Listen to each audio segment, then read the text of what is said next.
NATO, beginning to waver in his enthusiasm for Soviet policies, looked to the West for alternatives to Angola's total dependence on the East Bloc. But in 1979, before he was able to establish any economic ties with the West, he died.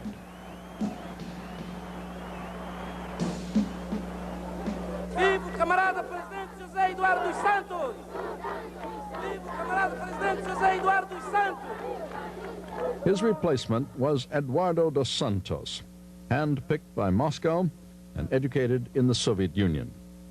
Dos Santos moved Angola closer to a regime committed to Soviet-style socialism, further tightening Moscow's hold on the MPLA. But the economy never recovered.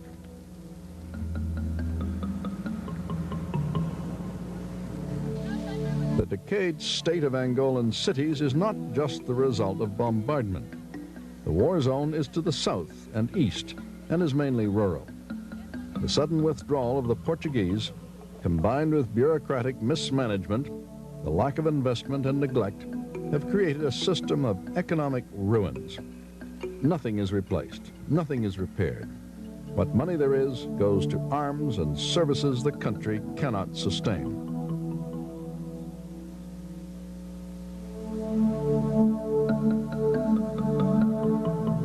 Tadeusz Kucharski was the Polish trade and commercial attaché in Luanda from 1978 to 1983. At the time when I was in Luanda, the Soviets provided arms and munitions. The Cubans provided their troops, about 30,000. East Germans provided expertise in security matters to the police and to the armed forces. Bulgarians were dealing with agriculture. This Warsaw Pact colonial administration deteriorated. Cities crumble. Factories are silent. For some, garbage is their only means of survival. Once able to export an agricultural surplus, Angola became the third largest recipient of Red Cross assistance in Africa. I didn't have to come to Angola to realize that the Soviet model of economy doesn't work. I knew it from Poland and from other countries. The situation in which Angola who existed after the independence, taken together with the Soviet model of economy, was a guarantee of disaster.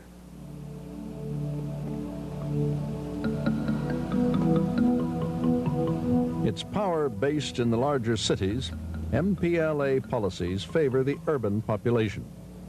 Farmers, tribal traditions, and the church came under attack as the MPLA monopolized power.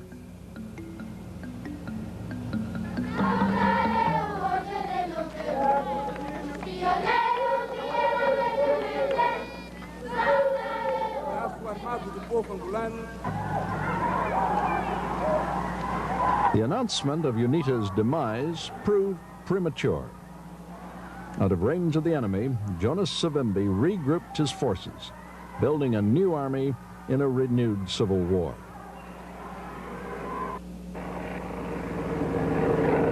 We had an opportunity to see Angola firsthand. Our crew flew into Jamba, UNITA's headquarters, flying at treetop levels to avoid radar and SAM-7 anti-aircraft missiles. It was still a long and arduous trek through the unmarked African bush to UNITA's headquarters. Savimbi explained how he came here to Jamba. The long march was what happened in May 1976. When we had retreated from all the towns, we had to meet somewhere to try to reorganize. We were 2,000 men. But immediately we were attacked by Cubans, by Russians, and by MPLA, and we were pushed for 4 months. And from May, in October, when we reached a safe place in Kwele, we were 64 persons. other people. From 2,000, the rest of the people were died. They were killed. Others, I think, because of starvation, also they died. And I think in the 64 that have survived, I have to admit that most of them were women. Women resisted much more than men. And men, also some few young men are here, but women have resisted much more than men. Soviet and Cuban MiGs do not have the range to reach this extreme southern tip of Angola. Here, in a former hunting preserve of the Portuguese, UNITA began first to build Jamba and then to rebuild its army.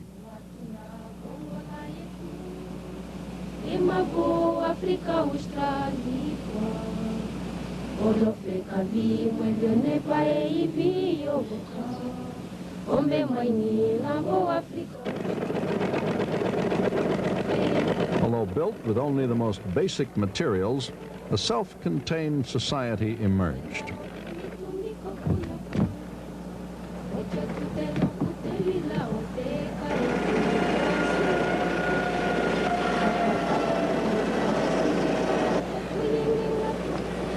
We met doctors, surgeons, teachers, and other professionals who told us they came either to flee the war, to seek refuge from the government, or because of a commitment to UNITA's stated goal of an Angola free from outside intervention.